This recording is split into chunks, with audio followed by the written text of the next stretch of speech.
Amigos, ¿cómo están? Qué gusto saludarlos. Tenemos un podcast más en Top Leader y estamos muy contentos porque déjenme presentarle a un médico bastante joven, pero con muchos años de experiencia, egresado de nuestra máxima casa de estudios, de la UNAM, y formado en uno de los hospitales más destacados de América Latina, por supuesto el Hospital General de México.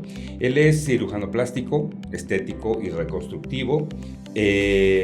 Pues obviamente es un médico certificado.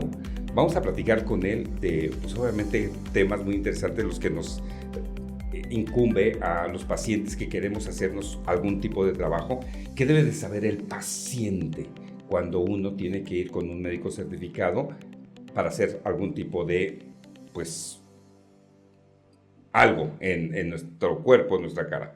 Déjeme presentarle al doctor Luciano Ríos, que está aquí con nosotros en Top Leader. Doctor, muchísimas gracias. Juan Barragán, ¿qué te digo? Un honor estar aquí contigo platicando, y me va a dar mucho gusto poder usar este espacio para transmitirle a las personas cosas que son importantes que sepan, puntuales y que hay que decir. Doctor, fíjate que el Hospital General de México es una institución con una credibilidad absoluta, ¿no? Es una de las instituciones más grandes de nuestro país, reconocida a nivel mundial, en América Latina, uno de los hospitales clave, importantes, y te has formado ahí como médico. Sí. Sí, fíjate que me formé ahí. La verdad es que mi formación es fortuita y privilegiada, porque para empezar hago medicina en la Universidad Nacional Autónoma de México, en el campus de CEU, que es una maravilla. Medicina general. Medicina general. En medicina general, una parte de la carrera estás en la universidad, realmente estás 2 años, y de ahí toda la formación es en el hospital, y yo la hice en el Hospital General de México. Nadie se quería ir allá, Juan, porque es pesado, o sea, la carga laboral nadie la quiere, o sea, es una friega. Y en ese momento estás en la escala evolutiva más baja, o sea, te toca todo lo que nadie quiere hacer. Me formé ahí, terminé medicina general, posteriormente tenemos que hacer el tronco común de cirugía general, apéndices, hernias, vesículas, perforados, todo. Y después ya nos podemos derivar, y fue cuando hice cirugía plástica.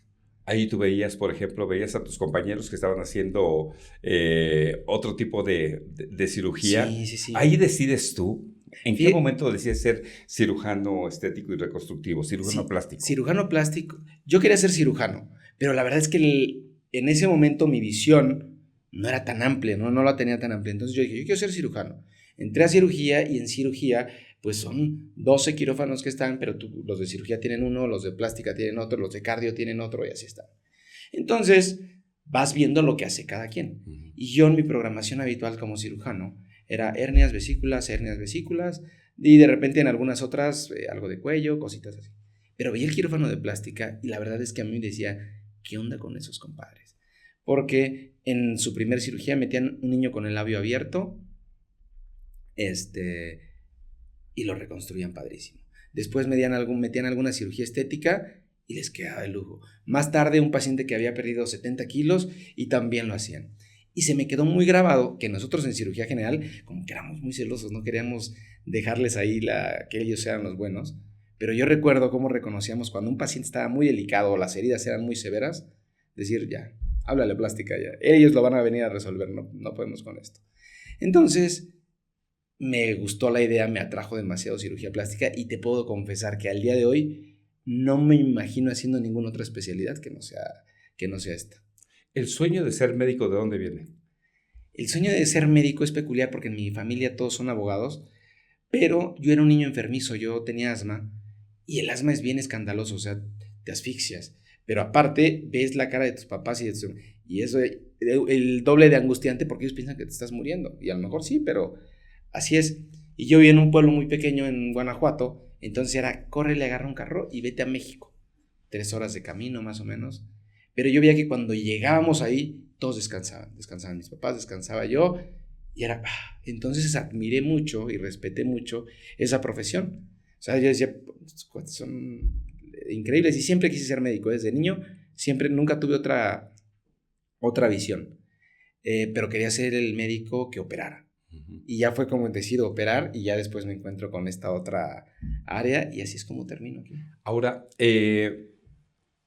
están cambiando los pacientes hombres para hacer este tipo de trabajos. O sea, nosotros estamos entrando más a la cirugía reconstructiva o estética, los pacientes, que las mujeres. O sigue siendo una proporción mayor de mujeres, pero sin duda alguna, en los últimos años, el crecimiento de la cirugía en hombres es muy acelerada. Y es que pasan varias cosas, Juan. Actualmente, o sea, si tú lo piensas así, en la infancia podías ver a una persona de lo que tú quieras, de 60 años, y decías, no, ya está grande o algo. Ajá. Hoy en día estás en el momento cumbre de tu carrera.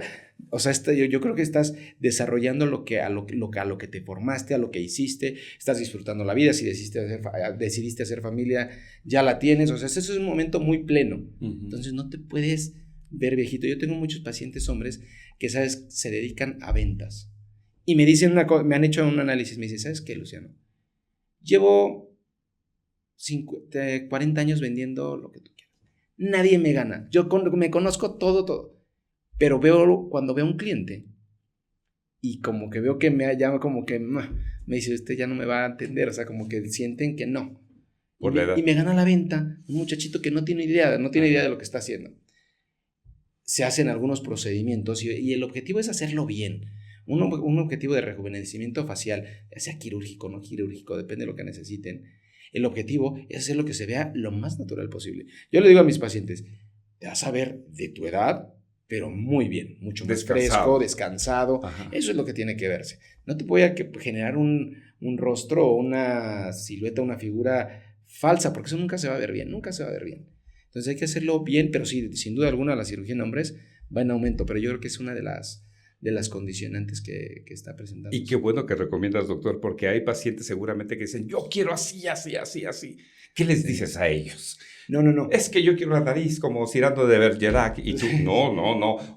Te cuento esta anécdota. Un día me llega una paciente para una rinoplastia.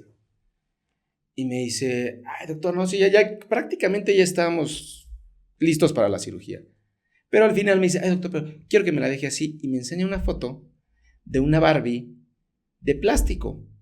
Y me enseña la nariz. Pero, Juan, la nariz no era nariz, no tenía fosas nasales, era una J. Ajá. Entonces me di cuenta el grado de pérdida de la percepción que tenía.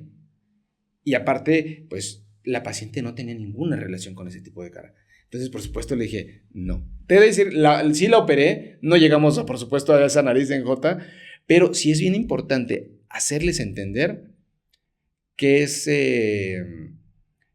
lo que le conviene a tu cuerpo. Claro que hay que escucharlos. ¿Qué quieres tú?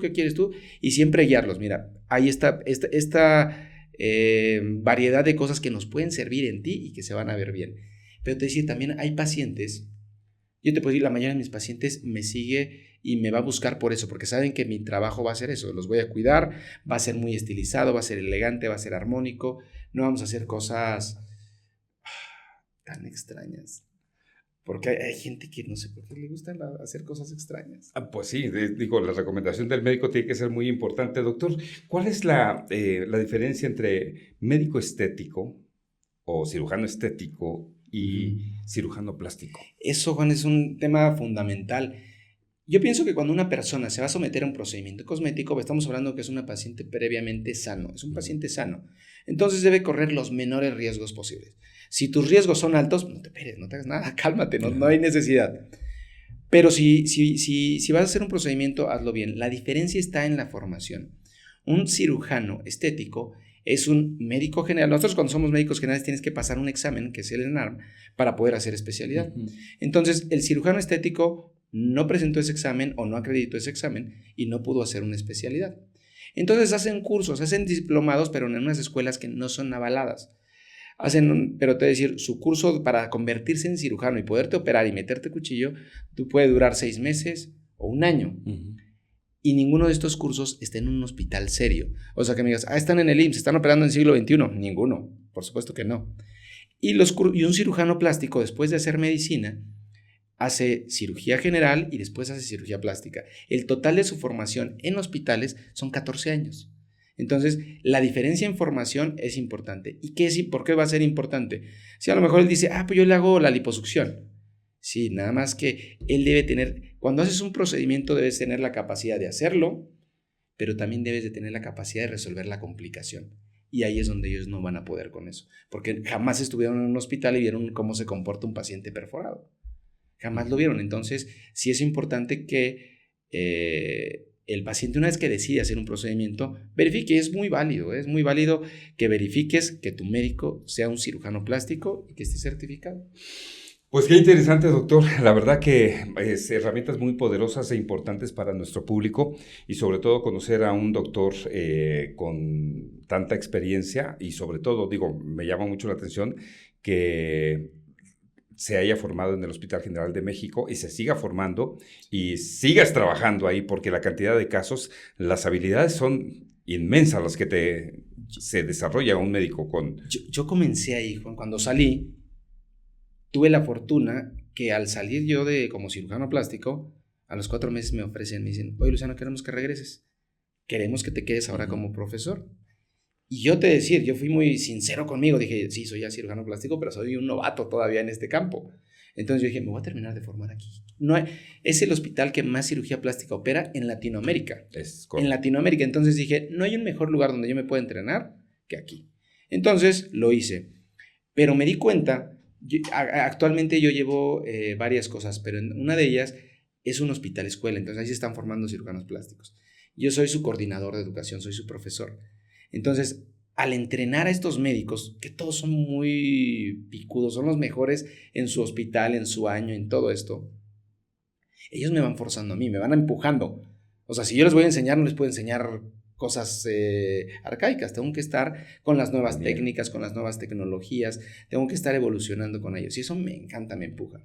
Además, los casos que llegan, la complejidad de casos que llega al Hospital General, no los vas a ver, incluso con médicos amigos que trabajan en otras instituciones, todo mundo reconoce que lo que llega al Hospital General no tiene una comparación, no tiene un punto de comparación el grado de tumores y todo. Entonces nos enfrentamos, a mí me gusta mucho también la cirugía reconstructiva, y me enfrento a unos casos brutales.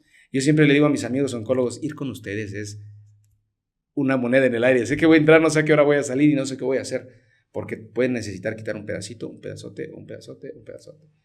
Entonces, esa es una de las grandes ventajas de trabajar en una institución. Doctor, en qué hospital privado te encuentras? Estoy en el Hospital Ángeles Clínica Londres, que está en la colonia Roma, aquí en Ciudad de México. Bueno, pues muchísimas gracias. ¿Redes sociales? ¿Número telefónico? Sí, nos pueden localizar en @dr.Luciano Ríos Lara. Está la misma cuenta igual en TikTok, en Facebook. Y nuestros teléfonos en 55 13 38 48 99. Y con gusto, cualquier duda, cualquier cosa que tengan, les podemos contestar, les podemos ir preparando consultas virtuales, presenciales, de todo. Doctor, pues un placer. Juan, pues qué gusto estar aquí contigo. Muchísimas gracias. Síganos a través de las diferentes plataformas que tenemos como YouTube, Spotify, aquí en Top Leader y síganos como Go Be The First. Nos vemos en la próxima.